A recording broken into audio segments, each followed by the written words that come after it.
Chris here again, coming to you with the final installment of my AR-15 build. This has actually been done for some time, actually since not this past June, but even before then, I believe. When the lower was done and built, everything was pretty much done and built at that point in time. The only odd and end that was left was actually the optic, which I chose the Aimpoint Pro. I just want to make this video, kind of go over what all I did, just what the upgrades were that I made to my custom build versus what you might build or what you might buy. We'll start at the muzzle end first. First off, went with a Yankee Hill Phantom flash suppressor. Works phenomenal. We actually did some night shooting, screwing around with it a little bit. Really, not really night, but dusk. It's dark, almost blackout dusk. So might as well be night. And it performed great. Just great flash suppression. On the other side, I have chosen the Maelstrom I believe that's the G5. Yeah, that's from 4.7s. Sorry, make sure I'm in frame here. It's got the crenulated bezel on it. Really awesome stainless steel crenulated bezel. Man, this sucker will throw out some light. I mean, I've got it set up for home defense. So there's the max output, and I'll do a separate review on this light. And then if you twist the bezel, I've got it set to strobe. So it's set up primarily for home defense. It's just a really super bright light. Also on this side, what you're looking at here is going to be the VTAC sling, Vikings Tactics. Great company. Most of their stuff has been produced by Troy Industries, from what I understand, via Jeff Lamb's part of his instructions. He has created some stuff in development with them. It's just really top-notch stuff. I'm actually working on another build where I'm going to focus more on Troy Industries stuff. This is the Diamond quad rail from Yankee Hill. I went with the rifle length because I am underneath that I'm running a mid-length barrel. I went with a rifle length quad rail to fully cover the gas system, and you can see it comes with this sexy little end cap. Really finishes it off nice. The only gripe is it's kind of heavy. Well, not kind of heavy. It's heavy, and it's big around. It's kind of big to get your hand all the way around. I can't get my hand all the way around it, obviously, but other than that, I think aesthetically, that's the reason I chose the rifle length quad rail, full quad rail, plus price. I believe it was $119 for Midway USA at the time. Guys, these prices are all relative. They're not even close to what prices are now. Actually, was not the original video that I had done on this included a price list with a breakdown of what I spent, and I scrapped it, guys. I'll be perfectly honest with you, because right after the craziness in Colorado happened, I was like, oh man, gun prices are going to kind of go up. They didn't really. I was kind of surprised. A lot of stuff didn't go nuts, but then after everything that went on in Sandy Hook in Connecticut, you know, gun prices just astronomically high. I actually had it done, had this video done, even though still way later, done around the time of the Colorado shooting, but decided not to put it up for the simple fact that the prices wouldn't match. I'm telling you one price, and you're going to look for it on a website, and you're going to be like, what? You told me it was $150, and I was like, not so much anymore. A lot of these parts, if you can find them, they're double that now, which sucks, but it's the economy and it's the state we live in. You know, it's what we're dealing with. Back to the gun, running the Magpul AFG. I find it really ergonomic, helps me grasp the gun. I have a tendency to want to go over the top with that. Really nice, comfortable. That's why I also like to run the covers. I don't like the big covers. They're a little bit too big, so I just like the low profile stuff. Also, flip up Magpul sight. That's actually one that I've had on there for a while. Also, the VTAC quick detach mount for the sling. Show you how that pops right in, pops right out. You want to detach your sling, you don't need it. I'll do a separate review on this sling too, guys. Stuff like slings, that stuff's still really readily available, so if you don't have a good sling, this is a really good one. Alright guys, sorry about that. Had a little tripod incident.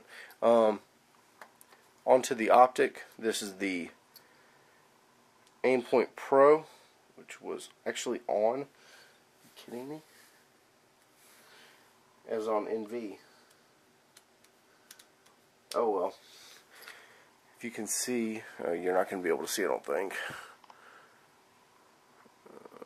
Let's see if I can get this on an angle that y'all can see the dot, and I don't think you're going to be able to. Not without taking it off, and I really don't want to take it off. So, yeah, it's on, trust me. It's got some really cool modes. Night vision, make sure it's rotational knob. 5-year battery life, so not a huge deal that it was on, but still, nonetheless, don't want to waste any battery life if I don't have to. This optic has been really awesome. As you can tell, I've done this in flat dark earth and black. Mostly mag pulled out. Actually, everything with the exception of the sling is Magpul. Magpul rear sight. Magpul makes great stuff at great prices. It's a shame that Colorado is looking at passing a bill which would make Magpul want to move. So I went with the 30 round window mags. The window mags are so awesome. You can definitely get a good idea of where your round count is. Also went with the Myod grip. For me, you get that A2 style grip on there. I've got the smallest back strap on there. Really awesome. Just so you guys know, if you can't already tell, magazine is empty. Gun is empty. Zombie Hunter. Just a little accessory I threw on there. Check it out. But got this small, it fits my hand great. Just really good.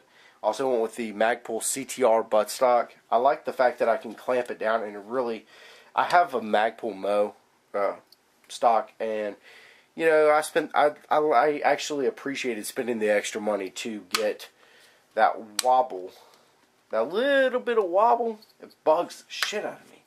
That just takes it out. I mean, it's perfect, perfect.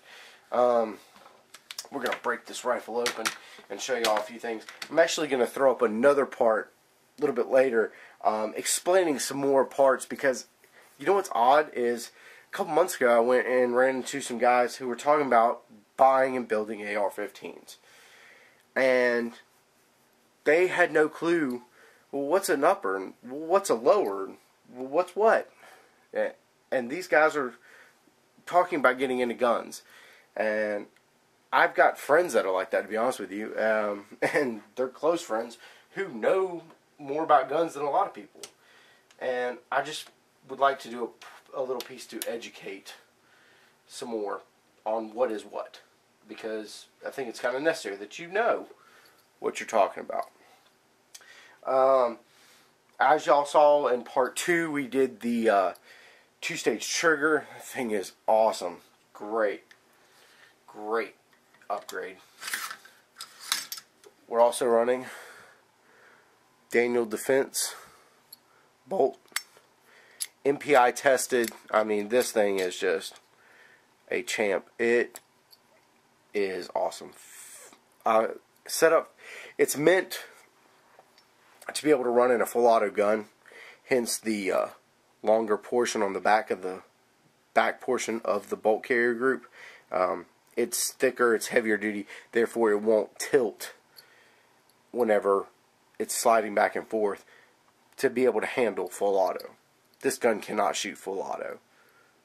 It is not an assault rifle, if you will. It is simply an AR-15 variant. But this bolt is a little bit heavier duty, and that's something that I really wanted when I built my gun. It is black phosphate coated. I've thought about upgrading to a spikes nickel boron. Those things look awesome. Next up,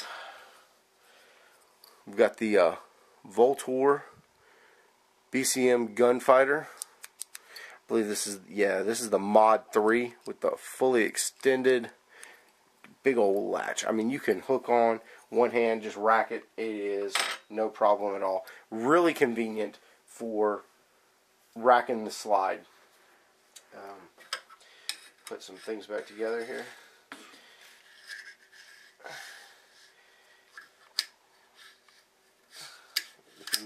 Kind of hard to do this at this angle.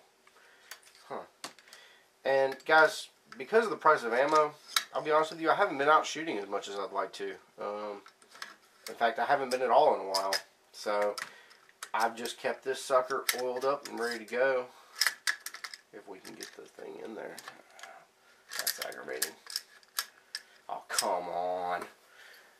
Timeout. Alright guys, yeah, sorry about that. That was a weird angle I was at. Just couldn't get it right. So, back at it. You've seen... This is actually a commercial buffer tube and stock setup. The barrel is a Daniel Defense cut. Oh hell, I just blanked on it.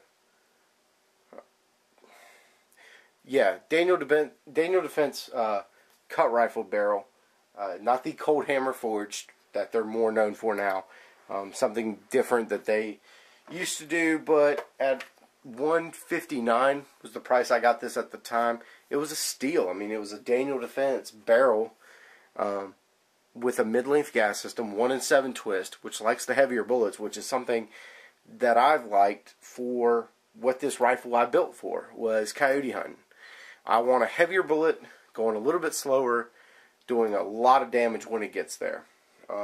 So that's the reason I built this setup, is a Predator rifle. That's the reason it's rocking the color setup it is. It's a little heavy to back out. It's about 9.5 pounds, to be honest with you. It's a little heavy. It's home defense. Right now it's kind of a universal setup. It's home defense, Predator rifle, and sporting, just all around sporting fun. It's a ton of fun to go shoot. I've had girls that have shot this rifle that are just amazed, because you would think something like this, big, bad, scary, and it's not big, bad, and scary. It's very moderately easy to shoot. It's the women that have shot it love it, because it doesn't recoil a ton like bolt actions they may have fired in the past, and so they initially were scared, but when they find out that it's not that bad, they have a lot of fun with it. The only thing that's nagging them, and it gets me a little bit, is the weight. As you can see, I did not skimp on the barrel profile. It is a medium contour barrel. It is, I believe we're 0.75 all the way to the gas block. Then it necks down just past the gas block, back to 0.75. It is not M4 profiled or cut for 203 grenade launcher, because I have no reason to have anything like that. But this thing is just really awesome. With that 1-in-7 twist, it's, here we go, chambered in 5.56 NATO.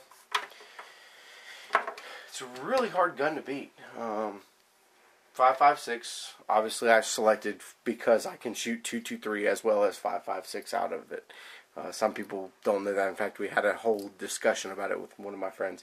He's like, so basically it doesn't matter what you go with. I was like, actually, it kind of does, because military issue ammo is 5.56. This thing will shoot 223 and 5.56.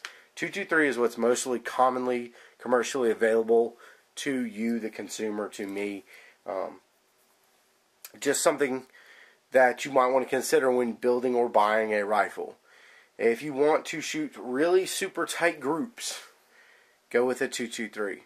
But just know that the cheaper, I say cheaper now, surplus ammunition, which is the military stuff, the 55 grain FMJs, the 62 grain steel core penetrators, those are actually going to not fire through your 223 rifle.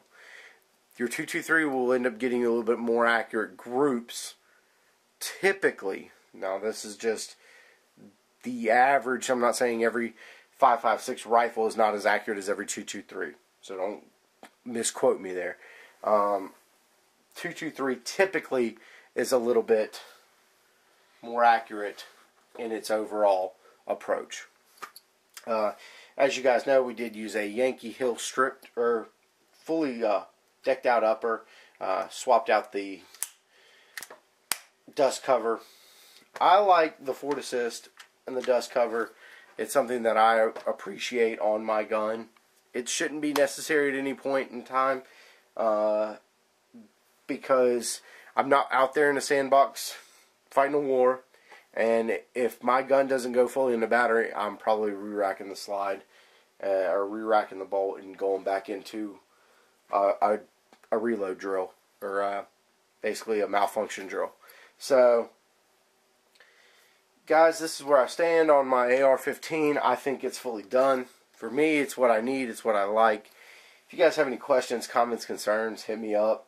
I'm actually working on another build right now, but it's slow going because all the pieces are not coming available as I wish they would. You know, this is not 7 months ago when you could just buy anything and nothing was overly priced. It wasn't crazy. Now everything's gone crazy, and for those of you guys out there that are kind of wanting to build one of these, I feel for you. It's hard. It's really hard. Alright, maybe one day. Guys, you have a good day. Take care. If you have any questions, hit me in the comments box. Out.